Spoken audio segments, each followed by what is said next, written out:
Welcome to episode 4 of Talk with Tati. And to have this filmed on or uploaded on Tuesdays, but I just got back from vacation. I had delays with my flight and didn't get back home till 13 hours after I was supposed to. Today we're just going to talk about home ownership. So, what goes into being a homeowner, the pros and cons, a little bit about the process of getting a mortgage, just some loan terms, just things that I wish I had known when I was going through the process. So first, let's start with the cons of being a homeowner. The most obvious downside to being a homeowner is that anything that breaks, anything that needs fixed, and mostly anything that needs bought, you will have to come out of your pocket for. Living in Oklahoma, anytime there's hail or risk of tornadoes, it is very terrifying because I'm just thinking to myself, like, oh my God, I'm gonna have to deal with this if something bad happens to my house. A background, because you're probably sure you're wondering what my experience is. So I have experience personally buying a home. I got my home in April of 2020, so I've had experience from that. And then for like 5 months in 2021, I worked as a CSR for a mortgage company. So I actually firsthand dealt with what happens when you go through a disaster where you have a lien holder, aka your lender. Your insurance claim usually has to go through your lender, and it's a whole headache and it's a crazy process. And of course, the lender wants to make sure you're not going to rip them off and take the insurance check and not repair the house and then just leave them with it. Like, you go through a whole process. It's a lot to get into. Hopefully, you never have to deal with that. But yeah, that's one of the other downsides. Side, which I guess isn't that big of a deal. You're just really responsible for the upkeep and the maintenance. So cutting the grass, making sure plumbing's working fine, making sure everything's fine, keeping my house looking good, avoiding wear and tear. So, just basic stuff, not anything super, super serious. Now that I got a few of the cons out the way, let's get into the pros. So the biggest thing for me about buying a house, or I guess having a mortgage to own my house, is it's an investment. So a lot of times what you're doing when you're renting someone's home is you are paying their mortgage in a sense. You own your own home, you're paying a mortgage to the loan company, of course. You are paying interest, but you're also paying towards your principal balance of your home. So once you have your home paid in full, it's yours, versus if you're renting, you're just you're just paying to live there. You're not really going toward owning it. That's why I say being a homeowner is an investment, because not only am I paying toward something that I'm going to own, I'm also building equity, which is pretty much the profit that I'm going to get when my house is paid in full. I know one of the cons was having to upkeep and maintenance, but it's also a pro because you can customize. If you know me, you know I'm always doing some type of home improvement, always building something in my backyard. Like, I love being able to customize and do what I want and make my home my own. But you really don't have a lot of leeway when you're renting someone else's home versus having your own. So that's really one of the things that I love about having my own home. I want to get into the process of actually getting to the point of owning your house. The very first thing that I did when I was going through the process was I actually started looking for homes and kind of getting an idea. So you want to kind of look at what you're expecting, what you want in your home, the price that you're wanting to pay for a home, as well as property taxes for your home. Since you're just window shopping at this point, important thing is finding a lender. It's important to find a lender before you really decide on a house, because for one, you need to have a pre-approval. Your pre-approval will tell you how much you can afford for a monthly payment, and then how much of a home you can afford based on that monthly payment. Because you're going to have your interest in it, you're going to have your principal, you may have PMI or MIP. I'll explain those terms later. So you just need to kind of get that pre-approval so you know what you can afford to spend, or what even you want to spend. It's also good to have a realtor when you're kind of first looking, because they can help you find a better idea of where you want to live, neighborhoods you want to live in, and whatnot. But that's not really important until after you've got your pre-approval, so you know how much you can spend, and you're pretty much ready to start looking at offers. Got your realtor, your pre-approval, you're all good to start looking at a home. Now, with looking into a home, it's very, very, very important that you know what you're looking for. Also very important to consider your loan type. FHA is the most common loan type. It's typically not as extensive as the counterpart conventional, but with an FHA loan, you are not allowed to buy a fixer upper. An FHA loan is typically for people who are going to buy the house and live in it. It's not an investment. It's not something you fix up and build up and sell. They've got guidelines, which I'll get a little more into, but you definitely want to take into consideration the loan type when you're looking at your home. With FHA loans, they typically require you to live in the home for at least a year before you sell it or rent it out. So, also something to consider. So, the most important part about going about buying a house is your down payment and your closing cost. Also, varying with loan types, your down payment and your closing cost are going to be different. This is why it's very important to have met with your lender before you start looking at homes and stuff, because the cost of your home, so like the total overall value of your home, is going to factor to your down payment, your closing cost, and any other things you may have associated with getting your mortgage started. I can't really remember what my down payment and my closing costs were, but I think I ended up coming out of pocket about maybe $4,000. So you want to make sure that you do have a little bit of a savings going, because depending on your loan type, as I've said, you're gonna need that. You're gonna need that extra money to close. Closing is typically done within 30 days, so you just want to make sure you have everything ready to go to make the process as smooth as possible. Okay, so now that I've given you a basic overview about what you need to do for the whole process, I'm going to kind of go into some terms and things that I wish I understood when I was going through the process. Because when you come down to your closing, so closing's everything final before everything signed over to you. So things that I wish I would have known prior to closing. So, when I was talking about what goes into your mortgage, you'll have your principal, which is the overall balance of your home. So, say your home's worth $100,000. That's your principal. Your interest is your lender's cut that they're going to receive. So, that's percentage is varying, especially with the current housing market. I think my interest rate is like 2.23%, which is very low. But I also got my home at a time during COVID where the housing market was a buyer's market. Right now, it's a seller's market, which means you'll profit better selling your home than you will buying. Buying a home is very expensive right now. I'm not trying to keep you from buying a home, but I'm just saying the interest rates aren't as great as they were when I bought my home. Then, depending on your loan type, you will have what's called either PMI, is how you most frequently hear it referred to, and then MIP, which is pretty much the same thing. PMI is typically associated with conventional loan types, whereas MIP is with FHA loan types, but they're pretty much the same thing. PMI is private mortgage insurance, and then MIP is mortgage insurance premium. So, same thing, just different wording. But what that does is it protects the lender in case of default, and default is just simply you don't pay your loan. So that protects them and keeps them from losing in their investment. You will also commonly hear the term escrow. So with FHA loan, escrow accounts are required. So what that is, you're going to have your regular payment plus your escrow. So your escrow is going to be for your taxes, your insurance, and then your PMI or MIP. FHA escrow is required because they want to make sure that you can pay your taxes on your home, because if you do not pay your taxes to your city can actually put a lien on your home, which pretty much means they can seize your home no matter how much it's outstanding. Your taxes supersede your mortgage company. So in the event that you defaulted on your taxes, they could seize your home and sell your home, and the mortgage company, loses that profit.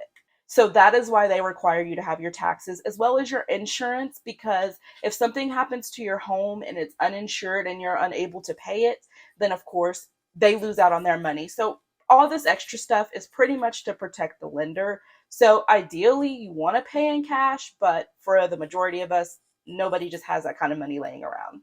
So another really important thing that you need to factor into, and your lender will go into this stuff with you as well, but your income to debt ratio is extremely important for home buying process. Income to debt ratio is, as it says, how much income you have compared to how much debt you have.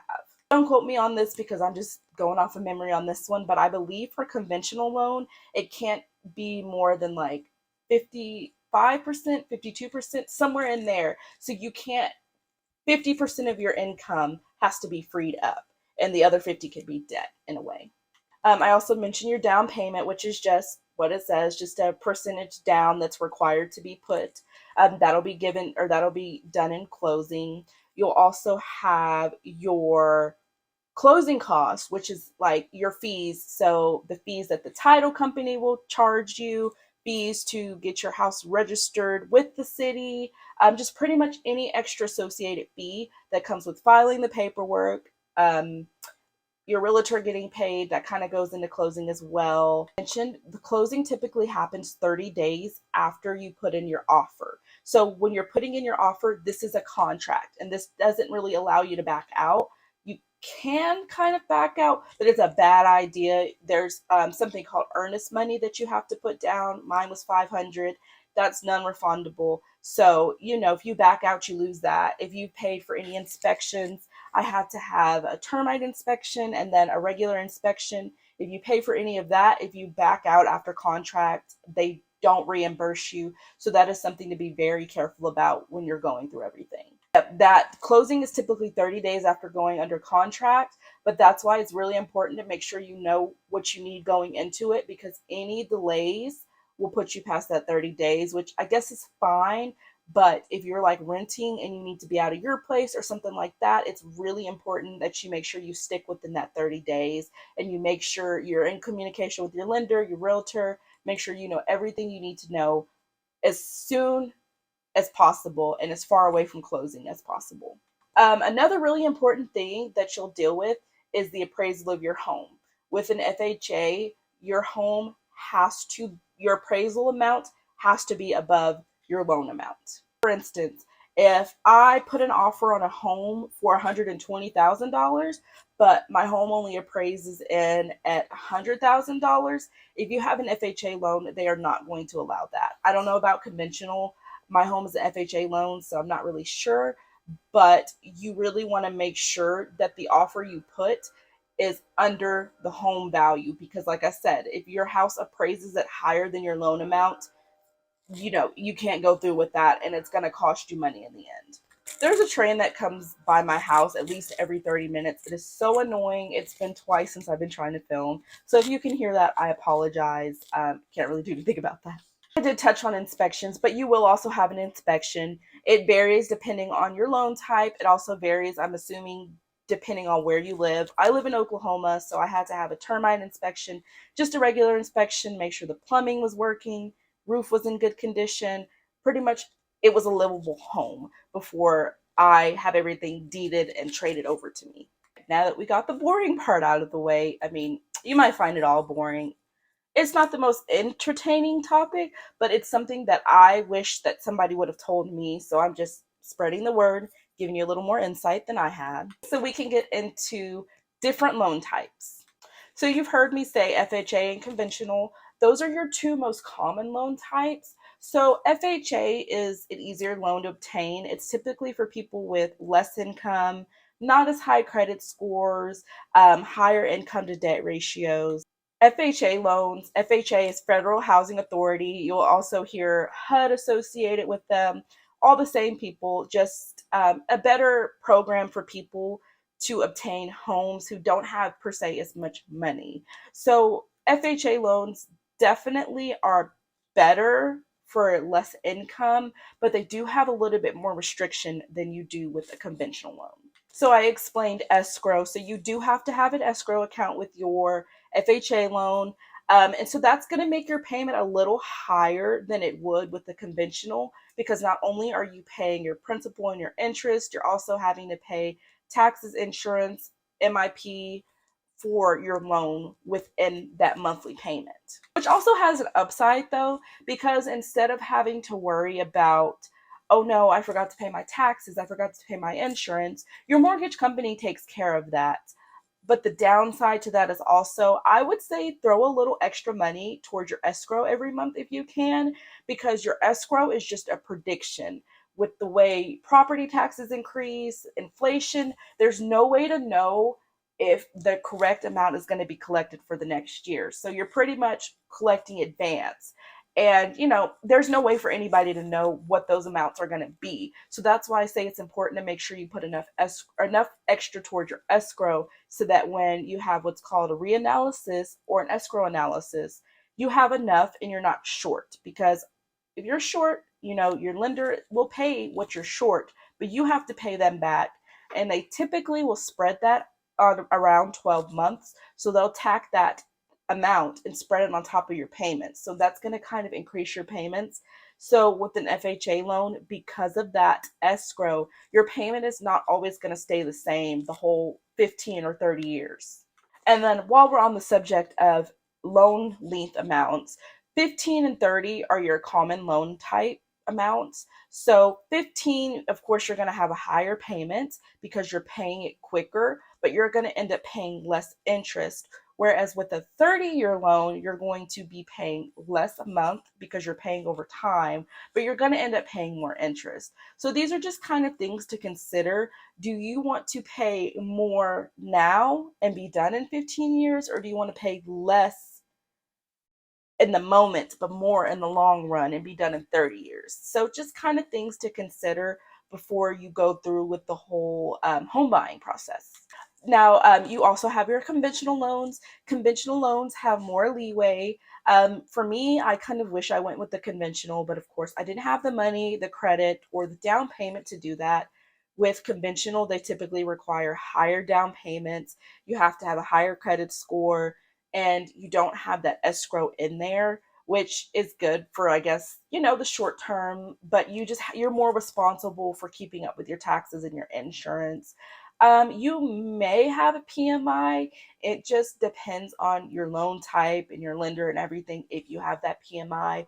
But if you put a certain amount down, you don't end up having that PMI. So that does save you a bit of money as well. As well, with that conventional loan, you have to have a better income to debt ratio than you do with an FHA loan. So, just things to consider. Another loan type that's also pretty common is a VA loan. That is for veterans. So that works if you've served in the Army, Navy, Air Force, Marines, Coast Guard, National Oceanic Atmospheric Administration, so NOAA, that's like the weather service. And then if you have served with the public health services, so that's like the United States Public Health Services. For VA loans, it's a little better because you're not really required to have to deal with that expensive down payment and things like that. It is completely up to the lender. The credit score required average is about 620, but like I said, it does depend on the lender what your credit score has to be. For VA loans, I'm not really experienced in that as much, so I'm not going to touch too much on that. But that is out there for people who are military veterans, so active duty or reserve, retired. It's just best to speak with your lender about more information on those. Another less common one, but one that I have heard of due to working as a mortgage company CSR, is your rural housing loan. I have a horrible time saying that word, but it's RHA. So with those, they pretty much work for people who are living out in those remote areas. They also help to kind of repopulate ghost towns or towns that are on the verge of being ghost towns.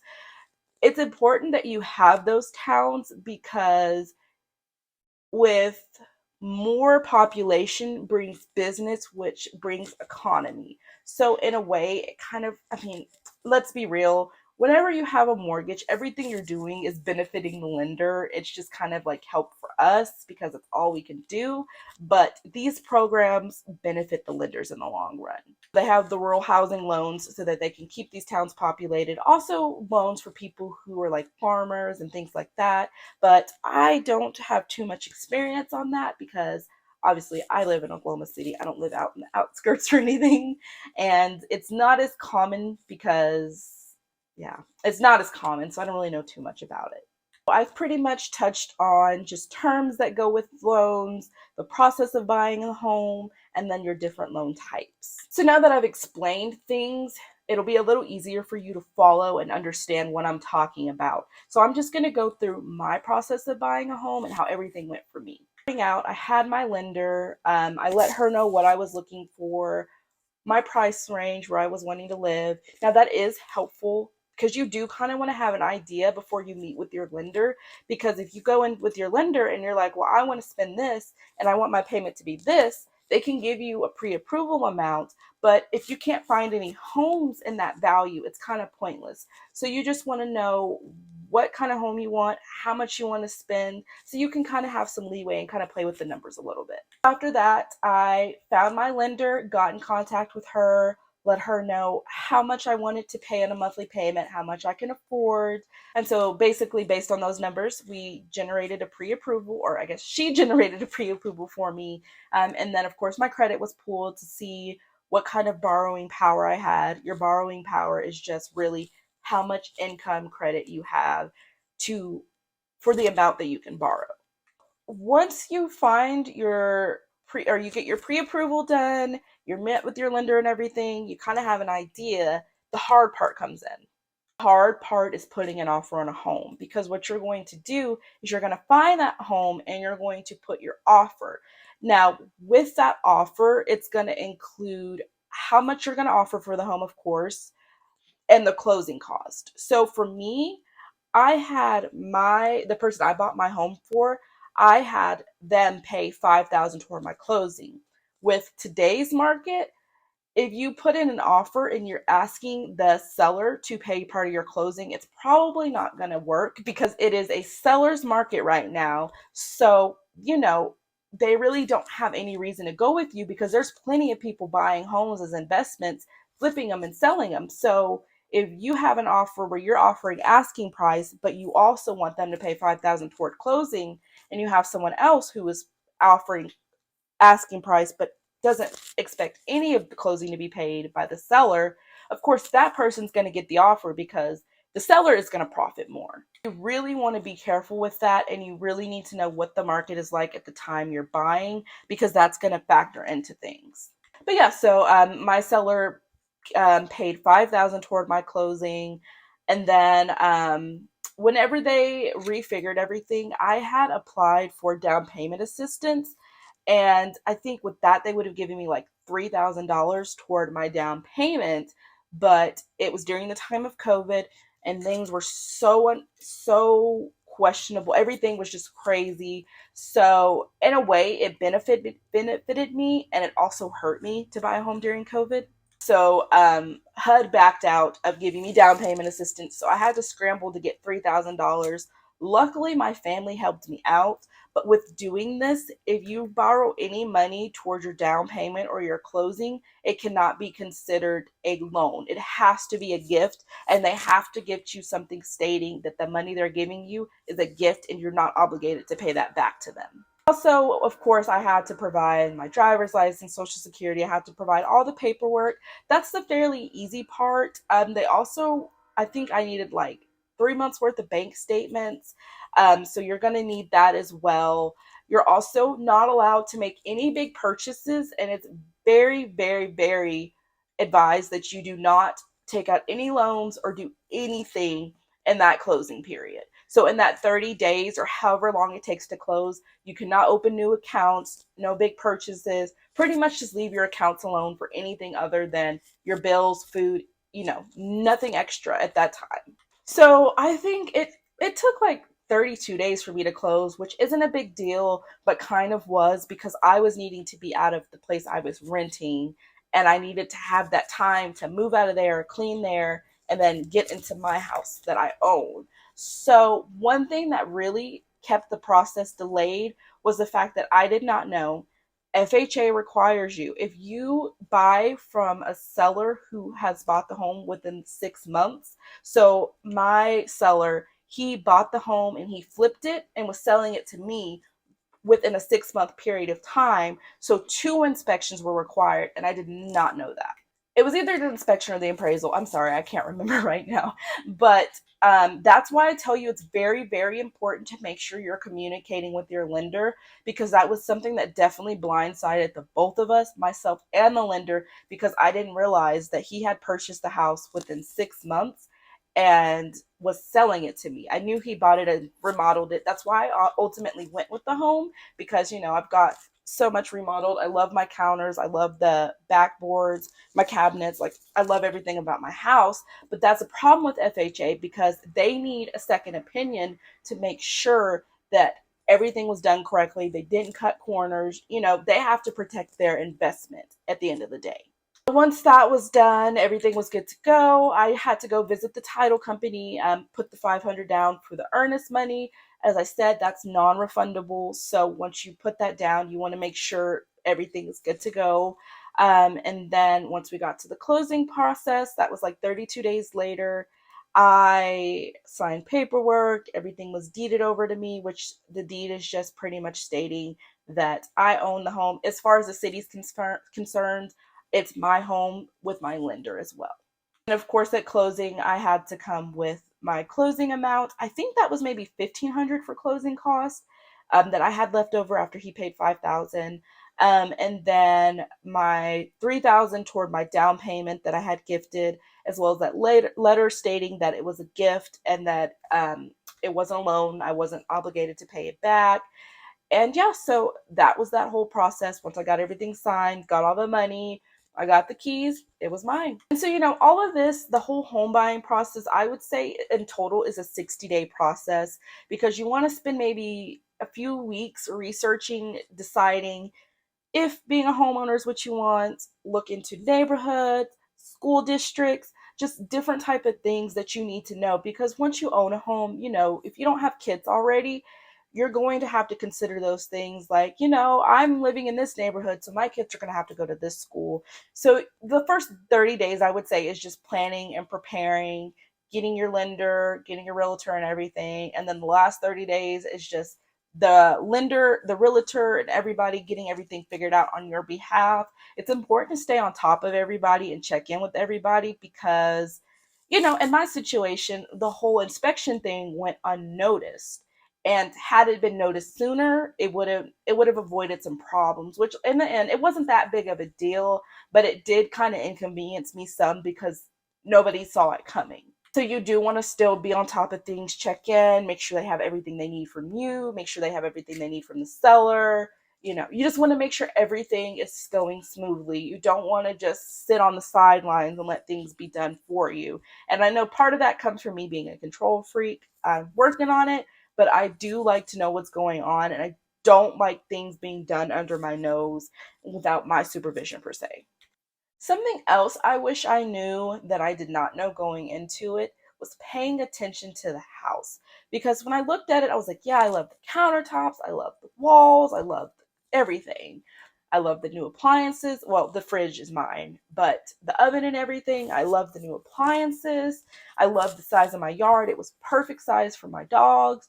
But one thing that I did not pay attention to was the fine details. So by fine details, I mean, for instance, my sink was not sealed. So what happens when I do dishes, I need to get it sealed, I know. But what happens when I do dishes is the water, if it gets too high, will go over and under my sink, which, leads to mold, mildew. It's just not good. It rots the wood under my sink, and it's just very frustrating. And it's something that I really wish I paid attention to, because I could have been like, hey, before I agree and close on this house, you need to fix this. And my realtor could go back to them and be like, hey, she wants this done. Can you do this? And you can kind of negotiate some of the things that you want done to the house. So, like, if you wanted a fence put up, you could potentially negotiate that. Now, do I recommend doing that? No, because they're probably going to look at you and be like, no, you can cover that yourself. But, these are things that you can negotiate. You can ask. It doesn't hurt to ask. You can ask them to do anything that you want before you buy the home, and they have to do it before you close on the home. Or they can deny you and negotiate, but certain things they can't deny. Like, for instance, they have to do some maintenance things that they had to have done before it would be approved for me to buy the home. So they have to paint one of the doors. They had to make sure all the sockets and the outlets in the home were waterproof, so they have like the safety shut off if it's wet or something like that. I would say the home buying process for me wasn't super bad, but at the time when I was buying my house, I was a full time student taking 15 hours at school. I was also a full time employee. So I didn't have a lot of time to do everything I wanted to do. So if you're going to be in the home buying process, I definitely recommend that you do not do it during a time where you have a lot going on. Because, like I said, you need to be able to find a home, get with your lender, get with your realtor. You need to be able to be there for the inspections. I don't think I was here for the appraisal, but I was here for the inspections. And you just want to make sure you're present as much as possible because once you sign that contract, it's your problem. All in all, the process wasn't super bad. It was super stressful because, like I said, I was super busy, had a lot on my plate at the time, was doing it all by myself. My ex had no parts in the home buying process. This is my home. Also, something to really consider. Um, I didn't think me and my ex were going to break up either. If you're not married to someone, even if you are married to someone, I would highly advise not buying a home with them unless you 100% know that in the case of a breakup, they're not going to leave you high and dry. Luckily for me, this is my house. Everything was done based off of my income, my credit. So when my ex left, I didn't have to, he wasn't able to fight me on anything. It was mine. I didn't have to deal with it. So you definitely want to be careful when you have co borrowers on your home because in the event something happens, you'll have a falling out. It's pretty much a legal matter at that point. But I think that's all I have. I tried to touch on everything as much as possible, but there is a lot that goes into it. So that's why I was just kind of giving you a basic overview. That's why I keep saying you need to make sure you're in contact with your lender, your realtor, how much you can afford, a timeline of when you want to have things done. And it's just best to make sure you're prepared going into it because once you start going through it, you can't get that time back and you're going to miss things and there's going to be so much thrown at you, so many terms thrown at you that you were like, what does that mean? So I really hope that by watching my video that kind of gave you some insight and you kind of understand terms a little better, and when you hear the things you're like, oh, okay, I've heard that before. And if not, you can do your own research, but it's hard to research a home when you have no idea what you're looking for. So quick recap so that if you do want to research, you know what to research. You want to look into homes in your area, the school district, property taxes, because those are going to factor in to the long-term things that come with being in your home. You also want to find your realtor, make sure you have a realtor that knows what they're doing and has a voice because you do not want a realtor that can't bargain for you. You need a realtor that can stand their ground and can be like, hey, my client wants this, this, and this. Can you do this? You want them to be able to do that because if you have a realtor that can't speak up for you, they're going to let whatever happens happen, and you do not want that. Got your lender, you've got your realtor. Now you need to find a home. You negotiate. I didn't have to negotiate too much, but I did have to negotiate a little bit with my seller for my home. But you just want to make sure that you have that negotiation ready. That's the next big process before everything goes into underwriting. I didn't mention underwriting. Underwriting is literally just the paperwork and everything that goes on behind the scenes to get you ready for closing. You also want to kind of explore your loan types a little more. I mean, FHA, pretty basic, requires escrow, got to have a down payment, got to pay closing costs, can't be a fixer upper. Conventional, you have a little bit more leeway. It just kind of depends on your lender. A lot of the stuff, minus FHA, is lender based. So with conventional, you have to have a higher credit score, better income to debt ratio. Um, PMI is not always required depending on how much you put down. You have a little bit more freedom. So you can buy a fixer upper with a conventional loan. You cannot do that with FHA. So if you found a home for a good price and you're like, you know what, I know how to restore homes, I can do it myself. You could do that with a conventional, but you cannot do that with an FHA loan. Your VA loans are going to be for your veterans. That's also active duty. I believe reserves does go into that. It's just the timing for things is a little longer because when you're in reserved, you're not really full time as if you were active duty. So you've got your VA and then your rural housing loans for like rural areas, farmers, things like that. Kind of keep ghost towns repopulated. Those are not the only loan types either. There's many different type of loan types. Those are just the most common loan types for today. Obviously, if you have any questions or anything that you want me to answer, if I know the answer, I will do my best to give you the answer. You can just comment or reach out to me. Just let me know. And I appreciate everybody for watching. Your feedback is very valuable. I did actually put time into this because I wanted to make sure everything I was giving you was accurate and I wasn't just going off of my memory. So I would really appreciate the feedback. Thank you so much for your time. Thank you so much for being here. As I said, if you have any questions, feel free to comment, reach out to me. I will answer them as best as possible. And I will see you guys hopefully next Tuesday. That's the goal, to get my videos on Tuesday, but I don't know. Life happens. But thank you so much and have a great day.